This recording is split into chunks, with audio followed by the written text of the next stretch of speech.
Kia ora koutou. Today we're responding to the AM show interview, or should I say ambush, where to my complete surprise they brought out Tim Mackle, the CEO from lobby group DairyNZ, to have the final say on the segment that they told us was going to be an interview with me about milked. Published later on News Hub, they called it a head-to-head between myself and Tim. The image shows a picture of myself next to him, implying some sort of debate between us. The interview was also introed by one of the show's hosts as a debate. In reality, I wasn't given a chance to talk or respond to Tim at all. In fact, I wasn't even informed that Tim would be interviewed after me. I sat on their couch as halfway through, the show's host cuts me off to bring him in on screen. This was clearly a stitch-up. The producer of the AM show has apologised this morning for not telling me Tim would be coming on after me. Nice gesture, but we'd prefer the AM show to invite us back for a proper debate. But let's put that aside for now and get into the interview, including comments from the host and Tim Mackle. The host, Melissa, gets straight into it by asking me what I would like to have done about the dairy industry. So they completely skipped a discussion about what the issues of the dairy industry actually are. She follows up by saying, there are a number of quite shocking claims, But throughout the whole interview, she failed to give a single fact from the documentary.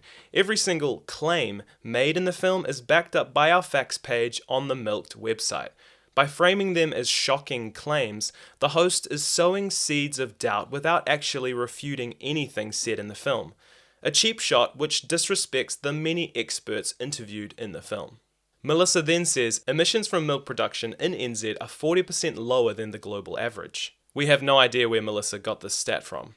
At the time of making the film, DairyNZ's website said that NZ dairy was 64% more emissions efficient than the global average. Now, this statistic is removed from the main pages of their website. The claim that NZ dairy is the most emissions efficient in the world was initially made by research funded by, you guessed it, DairyNZ. The study has been called out for using different methodology to calculate our emissions from other countries. If they had used the default calculation method from the Intergovernmental Panel on Climate Change, these figures would be 58% higher than what was originally reported. That's a massive difference and means our emissions aren't the lowest, and are in fact in the middle of countries and are not exceptional at all. The industry funds research, plays games with their numbers, and creates misinformation. For example, there are two reports that we cite in Milked showing Fonterra's emissions are nearly double what the industry is reporting. Unfortunately, as proven by Melissa, the media simply repeat industry misinformation, taking little notice of any independent research that contradicts their claims. Running with the claim, Melissa says, people are drinking milk, and isn't it better to produce it in a country that does look at sustainable practices and innovation? As revealed in the film, the sustainable practices and innovation is mostly greenwashing and silver bullets that have failed to bring any meaningful outcome.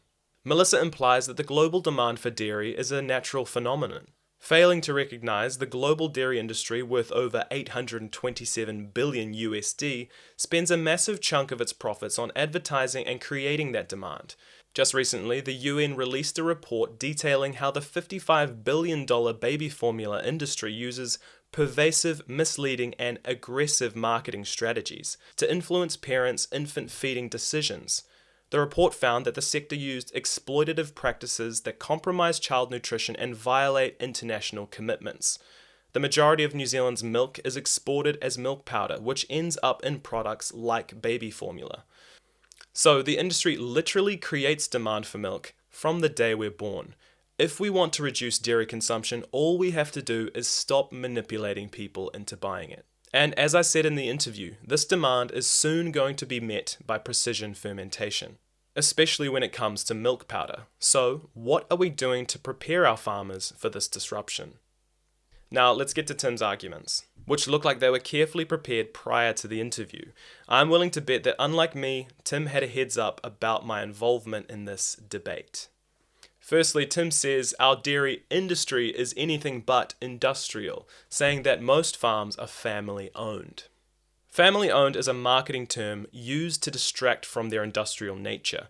Walmart is family owned. Does that mean they're not industrial? Industrial farming means large-scale, intensive production of animals. Fonterra is our largest company. New Zealand is the largest exporter of dairy in the world. We have more dairy cows than we do human beings. The global average dairy herd size is 3 cows. Ours is 400. In fact, only 0.3% of all dairy farms in the world have more than 100 cows, putting us at the very top of intensive dairying. This industry relies on migrant workers and uses record amounts of unsustainable inputs like synthetic nitrogen fertilizer, palm kernel expeller, blood phosphate from Western Sahara, and the industry is our country's second largest user of coal. That's about as industrial as it gets.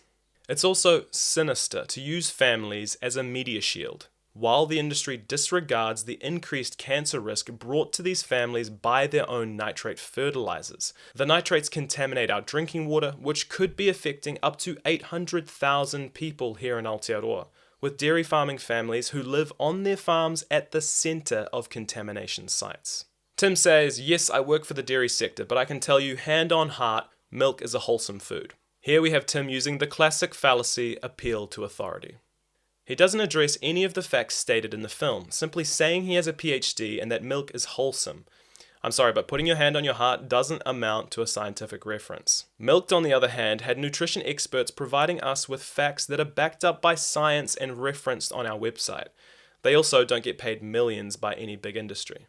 The majority of people around the world are lactose intolerant, including 64% of Māori. For many people, dairy creates increased mucus production, asthma, allergies, and bloating. Even worse, dairy is linked with some of the world's biggest killers, such as heart disease, hormonal cancers, and diabetes. Next, Tim says, almost half of the calcium consumed globally comes from dairy, 12% of protein, and almost 20% of vitamins and minerals.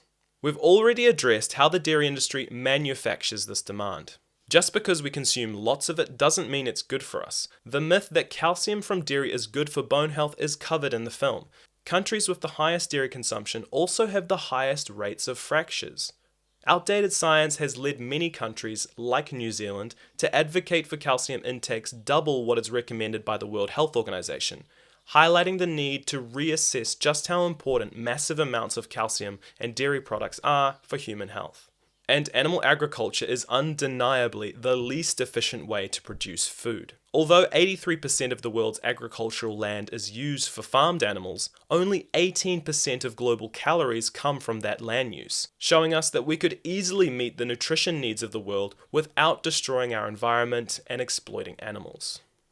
And of course, we don't need to consume dairy and meat to get protein. All plants contain all essential amino acids in varying amounts, which naturally encourages us to consume a varied diet. Dairy being consumed in such high amounts is coming at the expense of other, healthier sources of nutrition. Next, Tim says, the progress we've made is phenomenal. What progress has been made? We reached peak cow years ago. Our dairy emissions can't get any higher, and water contamination is increasing. Where's the progress? Next, Tim says, it's not a documentary, it's a movie. It's so one-sided. Melissa let that one slide, even though Tim wasn't able to discredit anything from our documentary. We interviewed multiple dairy farmers, plus the whole film is basically about me trying to get an interview with the industry. The industry has a huge marketing budget to present themselves being sustainable and ethical, which it does relentlessly and of course without reflecting the truth. So the public are inundated with one side, that is, the side of the industry. We tried to bring some balance to the discussion through an independently funded documentary which had input from experts across various fields. We addressed industry talking points in the film and explained why there were issues with them. The segment predictably ended with one of the hosts talking about his milk and his coffee, showing a clear bias to what is presented as a balanced current affairs show. It's sad to see the AM show playing games with us on such a serious topic, especially when on that same day a previous segment from the AM show was talking about the alarming rate of sea level rise. The issues of the dairy industry are no joke. These issues risk our very existence. If you haven't seen the film already, you can watch it on Waterbear, YouTube, or visit our website, milked.film. Noho ora mai.